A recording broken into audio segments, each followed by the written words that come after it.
Hello, everyone. Welcome back to Limitless Conversations. We are on our third episode here, and we have the beautiful Rashida Wall. Welcome, welcome. And Thank you. been here before. Like I said, we host a soulful session every month. So this one will be the first quarter of every month. So I would love to just introduce Rashida as one of our facilitators in the Limitless Conversations and Soulful Sessions. So take it away, Rashida. Just let us know Oh, who you are, what you do, thank and you, Ariana. Appreciate it. Yeah, my name is Rashida. I am a Reiki master as well as a psychic and a medium. I really do just help guide people along their journey. I always say, and you know this, Aliana, I'm not here to tell you what to do, but I am absolutely here to guide you in a way that helps to empower you to make the decisions and choices that are right for you and that is meant for you. So yeah, that is what I do. amen. I want to just share really quickly with everyone an experience that I had and a conversation right before this about following your intuition and listening to that inner voice or that knowing that you have inside of you. And if this is something that, especially when it comes to decision making, that you are wanting to strengthen or develop, going to someone like Rashida, being in a space with us here right now is where you can start, where you can continue to develop and grow. And today's topic, I think, is so beautiful with that intuition, decision making topic of transitioning. Transition to transformation is the name of our session today.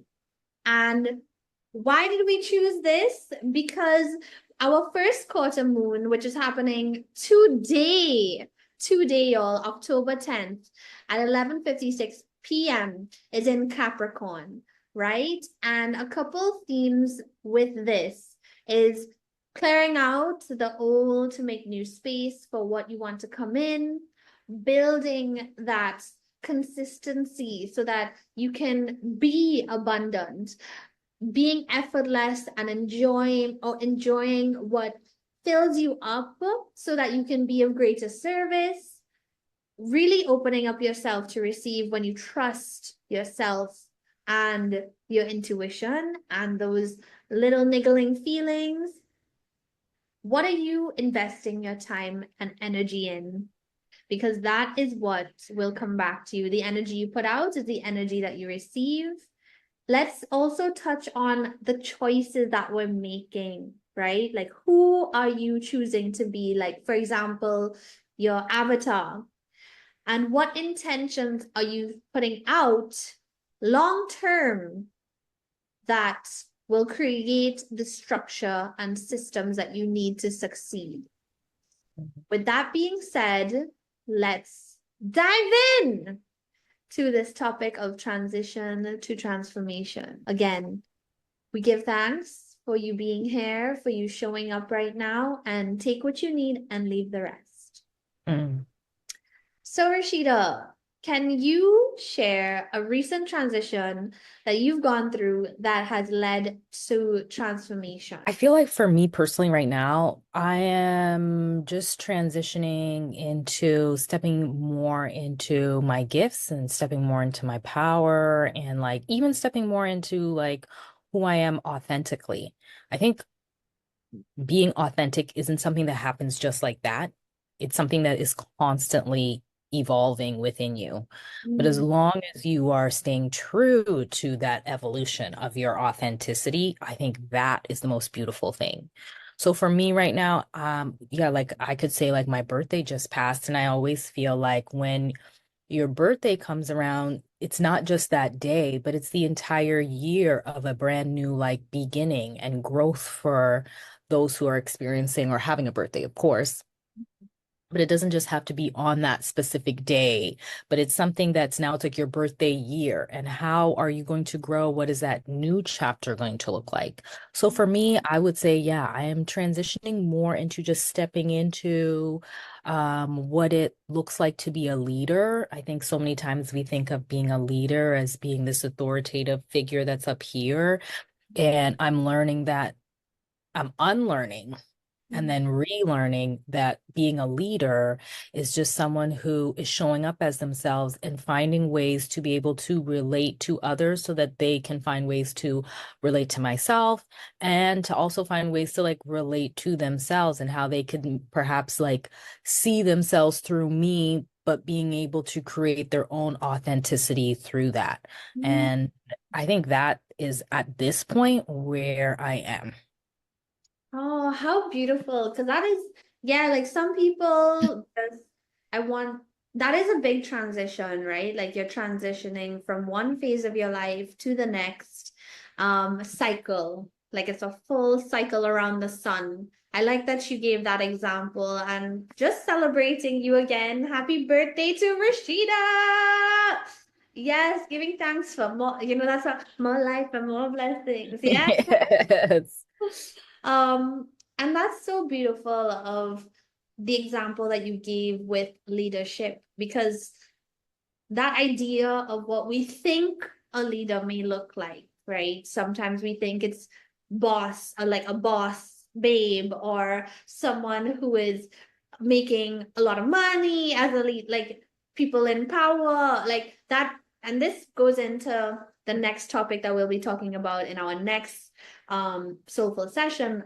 Those topics, because it's a new moon in Scorpio coming up. Mm, So power, money, those ideas of like those taboo topics. But I like where we're starting right now with leadership. And what does that look like of how are you choosing to lead yourself and how are you showing up for others to be that example of leadership so that we can continue to build our authenticity, like you said, and grow as a collective, because some people think leadership is a very individualistic thing.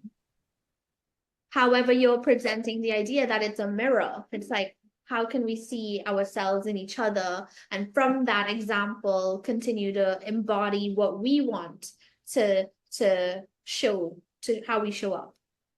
And mm, y'all, I have to say, Rashida's been a really great mentor, guide in my life of how she leads and how she shows up and what she shows up chosen in her profession to pursue is very I want to say not unconventional because it's becoming more common. It's been around. I was watching a documentary yesterday of channeling on Gaia. Have you ever heard of that? Gaia, the mhm, yeah. yeah, and it was highlighting Bashar and Mm, other, I can't remember her name, but she channels like Theo or something. Like this, how there's different beings that we can channel, and that everybody has the ability to do this. It's just some people like it's the call is greater than others. And so I just want to highlight how grateful I am for you choosing to follow that this call to be a vessel and to be a channel for those who are looking for the wisdom and the answers or just guidance, like you said, a guidance. Because what those people were saying were like when they're the channel for these entities or beings, it's like they just get out the way so that mm, it's a greater cause, like it's the message. And something they were like saying is not to necessarily be so caught up on like who they're channeling or what are they channeling, but it's more the message that is being delivered, because the message that like they want everybody like to, oh sorry, pause, they want everybody to know. And Bashar was saying something how when you choose to be positive and when you choose to make a change in your life, that and raise the consciousness of humanity, like it's a ripple effect, it creates more every to be born into this vibration. And it's almost like I was also watching about plants. I'm going into a tangent right now, but plants, how they have their own consciousness as well and how they communicate. It's like they do better when they're together with other like plants like itself. When in a forest, for example, you'll see all these pine trees, right? But they're actually all working together with the mycelium, with their roots, they're all connecting and they're nourishing each other. So when you're talking about your transition and leadership, we're like trees, y'all. Not bringing it back, but bringing it back to that idea that we need each other, right? We need each other in order to grow because we are all conscious beings that are connected through one source. And with the transition to transformation, I think that's what the collective is going through right now, like a huge transformation since COVID of how we're doing things, how we're showing up, like our professions. And you've been doing this for how long, Rashida? Honestly, 10 years. Wow. Yeah. Way before COVID, y'all. Yeah. Rashida's been on the way. So you've been in this profession for 10 years. And how have you seen the change in like the collective since you began your journey to now? I have had the opportunity to work with people who have been doing this in the 70s. Because I love working with like older people, like Mhm. the elders, and to hear their stories of where it was to where I began. And even, gosh, like maybe even 2006 really is when I really started to have my spiritual awakening. Yeah, it has changed so much that we're in a time right now where like you do not have to be fearful of sharing who you are. You do not have to be fearful of saying the word Reiki practitioner or psychic or medium.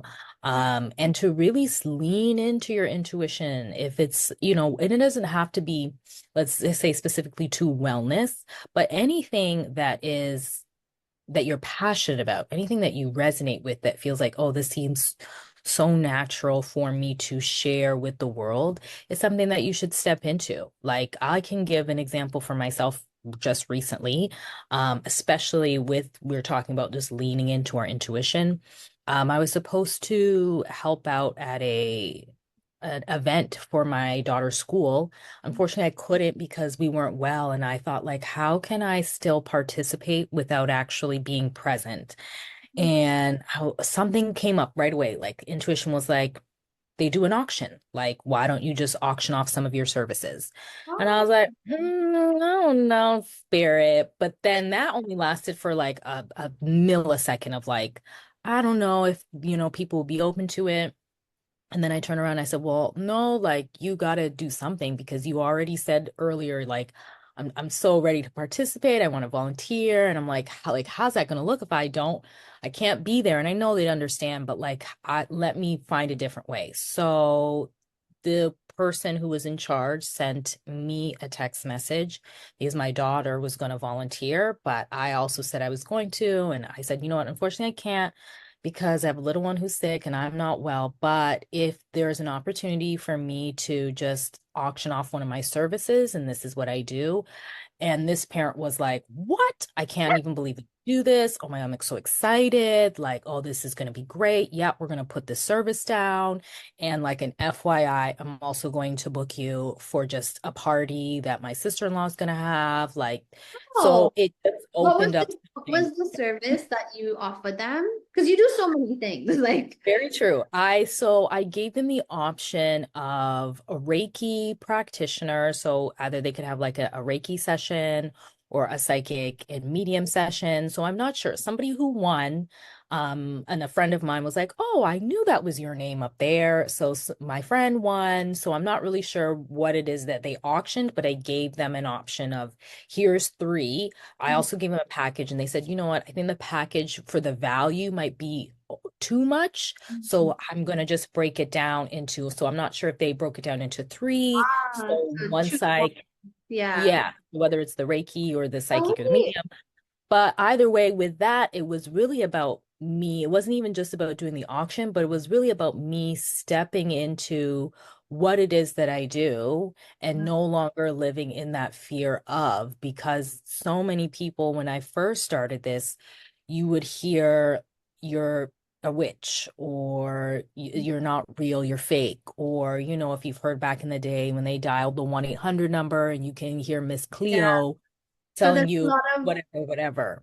a lot of misconception around what we do.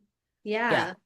So I love that you brought it up because it really went into the next question of like what was the biggest challenge in this realm of as you transitioned into this profession, or even like as you brought up leadership, and it's really highlighting like that it was a challenge in the beginning, but now we're so I love what you said of free, and like to be who we want to be, and letting go of the fear.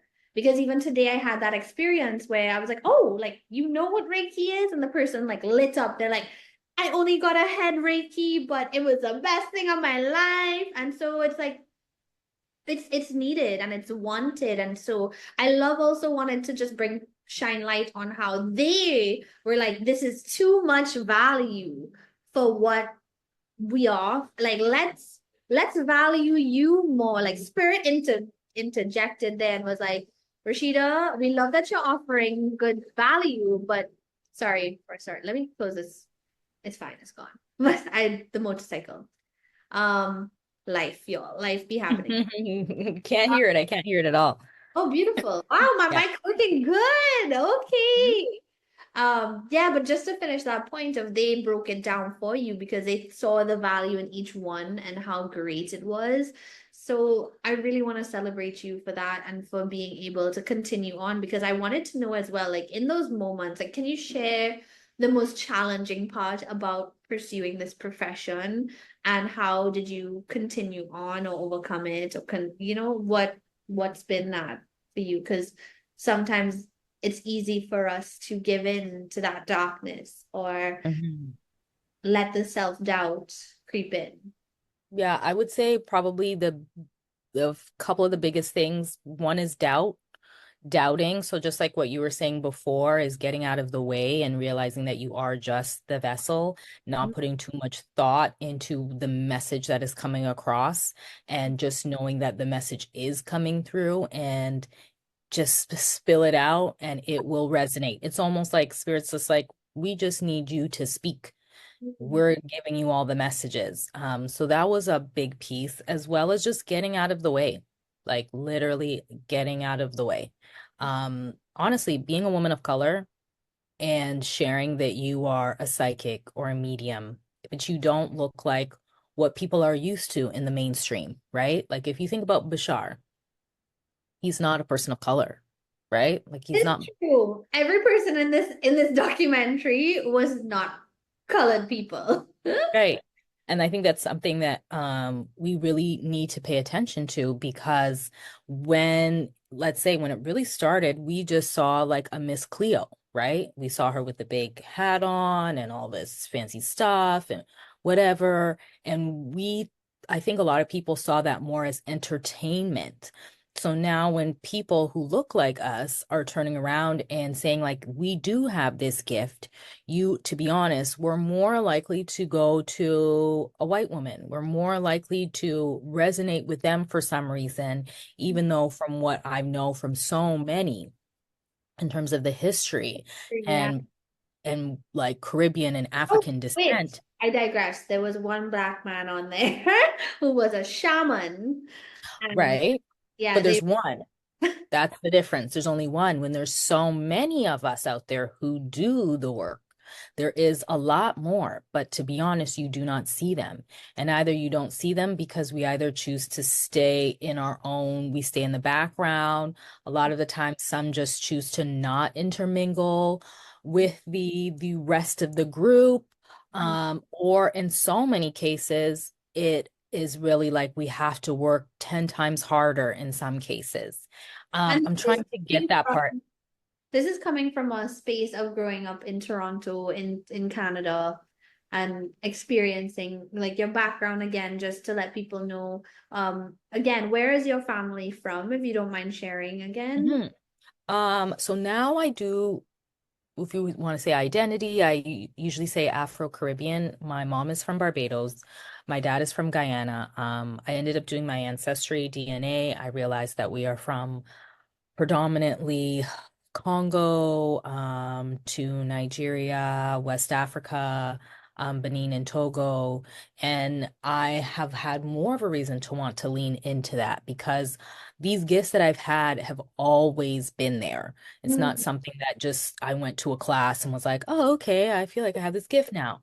No, like growing up, I could sense spirit. I would have moments of experiences that would scare me, mm, and I wouldn't share that. My sister as well could also sense that. And even later on in life, my mom was able to tell me stories of things that she witnessed.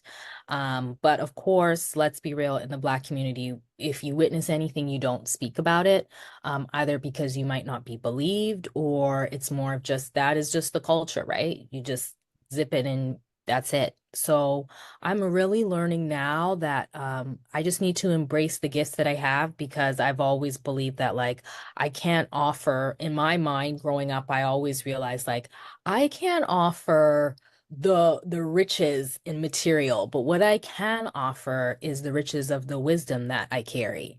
And mm. that I sometimes don't even know where it comes from. Sometimes I'll look back and be like, I said that, I can't believe I said that.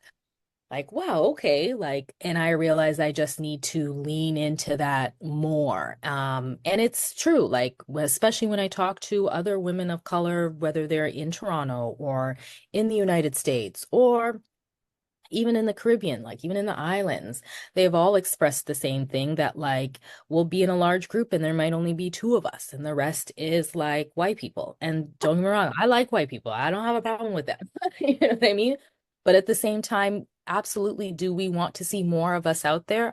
For sure. I think that would help a lot more people of color, Black people, African people feel more comfortable with what we were already gifted from the beginning of time, right? I've Mm, definitely had moments where I have felt like I've had to convince people that mm, I have these gifts. And mm. that sometimes is a bit of a turn off because you're just like, well, I'm not really doing anything. I'm just showing up. I'm a Yeah. really shy person, to be honest. Like, I have always been one to stay in the background and yet still want to be every so often in the spotlight, but I'm always open to giving space to everybody. So Mm, to have moments of working with women of color, and then of course I could sense that energy of like unsure, like I'm not sure about this. Is this person real? Is she gonna like pick me out? And then like I'll with spill. your peers, and so Yeah, like yeah. whether it's with my peers or even with clients, right? Because I do have moments where I offer up my services, right?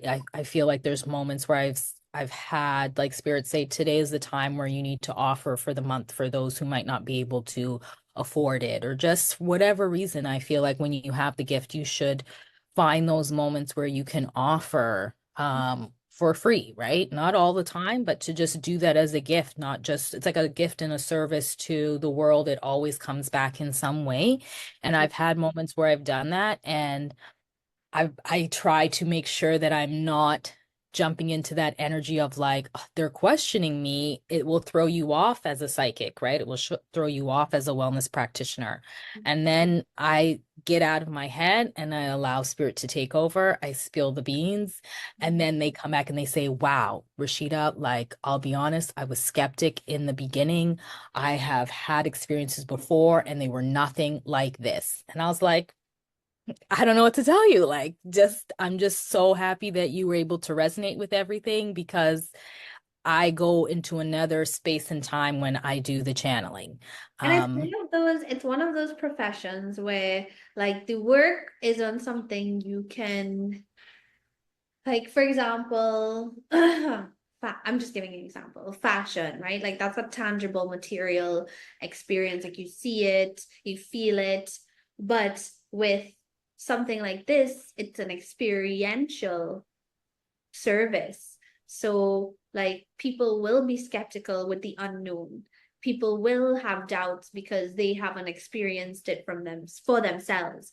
Until you can have that moment where you're like, I have no explanation for what she just said or how she know that. Like, it's one of those where you can't fight. Like, you're just like, you just, to explain it in words to someone, it doesn't do justice, right? Yeah. And you have, it's about that radical trust of Mm. that person, that, trusting yourself almost too, because it's a coexisting experience. Like, you're tapping into their timelines, their guides and spirits sometimes, where, like what you said, I think it brings it back to the beginning of, like, we are in the way. So people like Mhm. us sometimes help those people who are getting in their own way, and like they trust someone physical, right? Which is us, the vessel.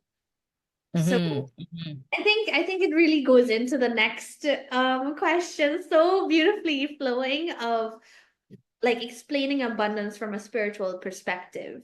And what you said earlier with how I may not be able to offer like these tangible things, but I can offer my wisdom, my intuition, my guidance. And that is something that you can't really put a price on, because it comes directly from source. And what is source, right? Pure abundance exists in everything.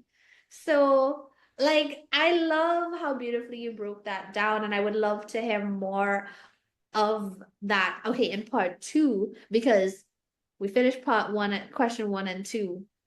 And I want you guys to really digest that, to sit with what we just shared, and have some reflective moments in your own life where your intuition, where spirit has showed up, where maybe you've been offered to receive Reiki, but it's also about trusting your intuition of, who you want to receive from,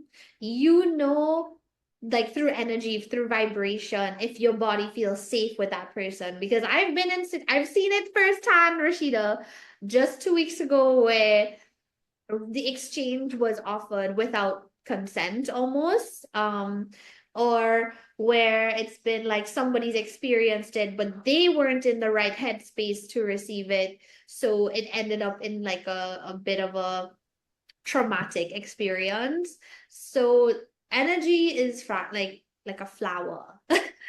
You crumble it can like look ugly, but you got to be take care with it. So as a new practitioner myself, it's been 1 year now that I've been practicing Reiki.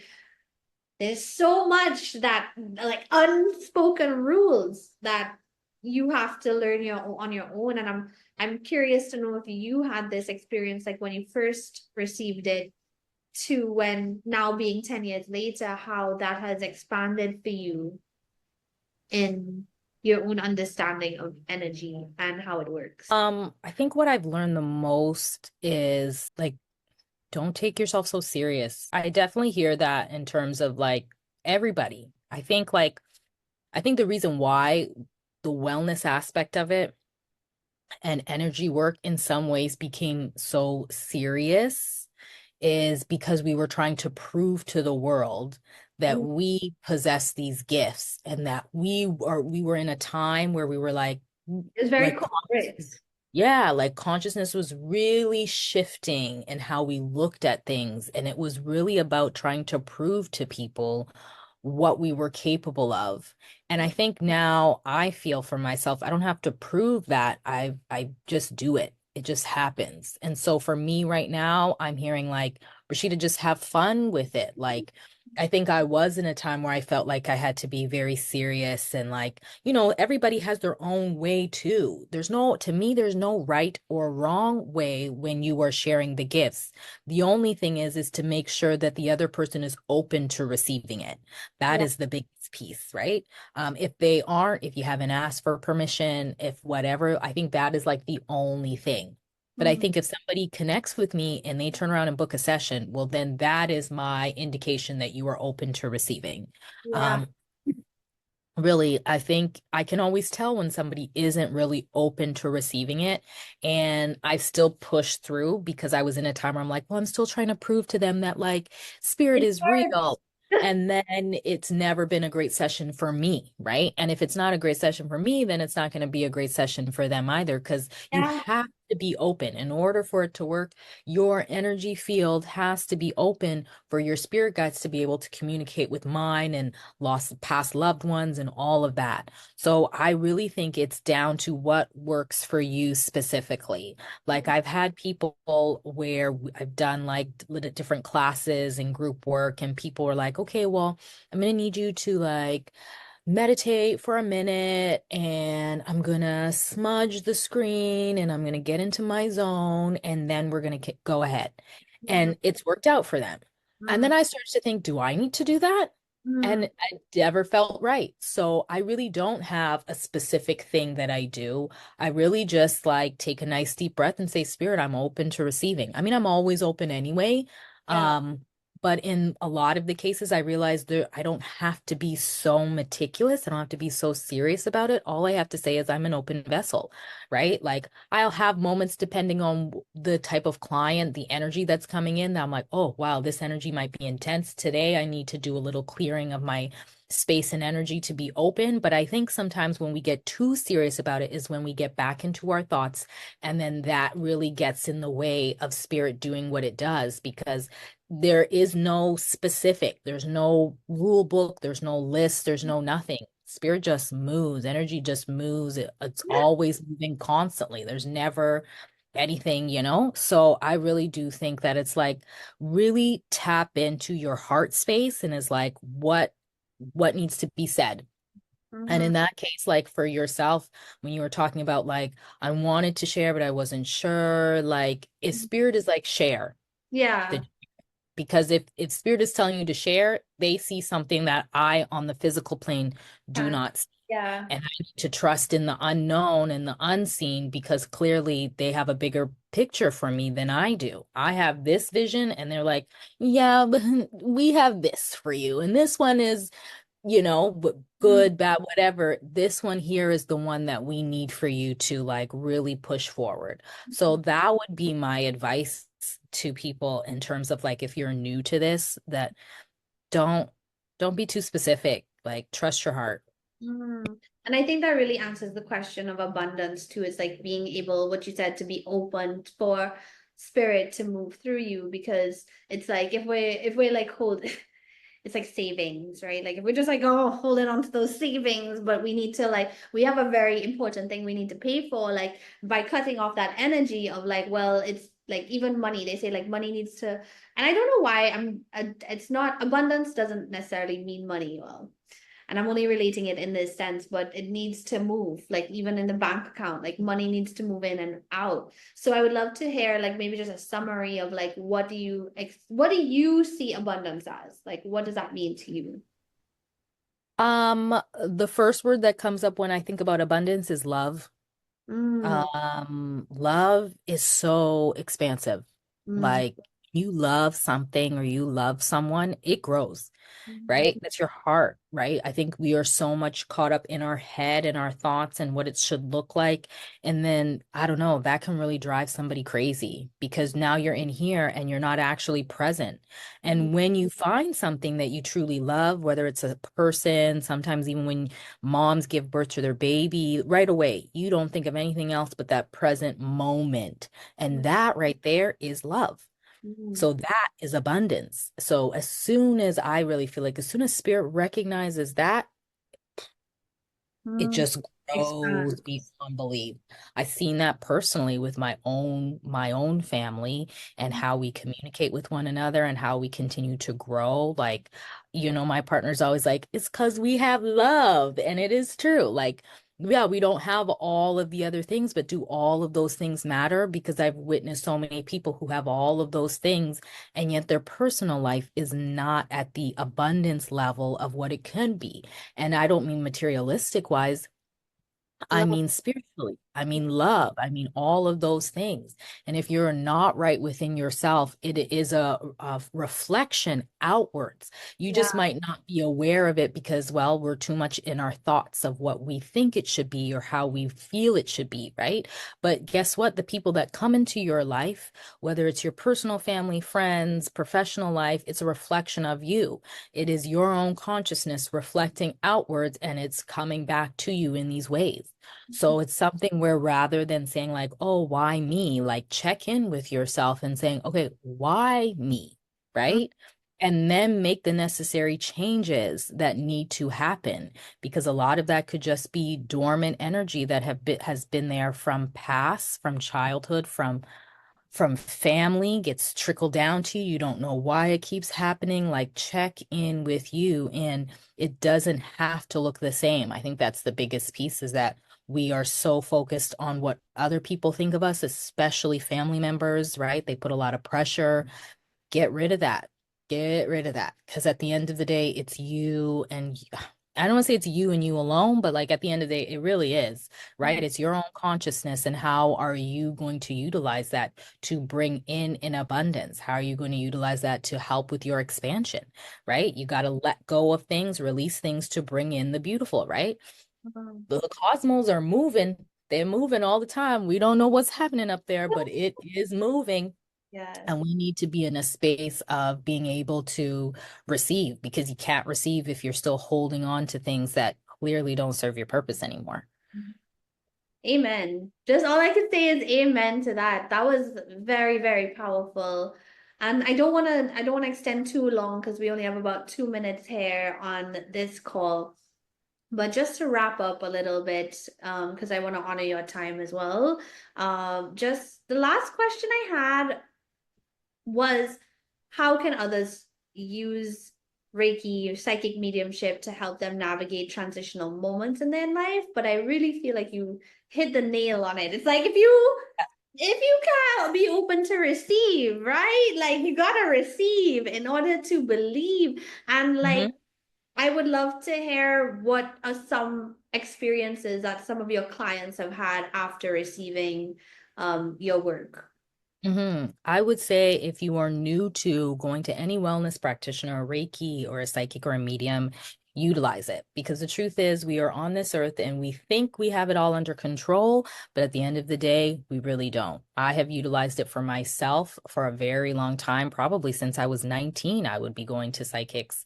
And they were wonderful. It wasn't about money. It was never about money. It was the fact that they had this gift and they had to use it. Like it's almost pointless. Why are you on this earth if you have these beautiful gifts and why don't you want to utilize it to help raise consciousness or to help people? I really do feel like on the spiritual aspect of it, there's so much happening for people and they just don't know how great they are. And in order for you to even make sense of the things that you feel within your heart, you check in with your spirit guides, you check in with your those who've crossed over. Because once they cross over, they don't even know themselves until they cross over, right? That, wow, I didn't know that this is what this was all about. And now that they realize that, they're like, okay, well, how can I help those still on earth? How can I help my loved ones still on earth to reach that place of peace? Because that's really what it's about, right? You're trying to reach that place of peace. You're trying to reach that place of freedom. And you're absolutely trying to reach a place of love. And in order for that to happen, well, we already know you can't do that by yourself. I just want to pause here and give thanks. We have 10 seconds, but Spirit moves so fast and so quickly in this. And I just want to give thanks for you for this time we've shared. And yeah, take what you need, leave the rest, and stay tuned, y'all, for the next. And if you're ready to receive, come to our soulful session every second Saturday of the month. And I'll click in the link below our handles. Please connect with us. Rashida also has a beautiful podcast that you guys need to go check out, which you can have access to when it's posted.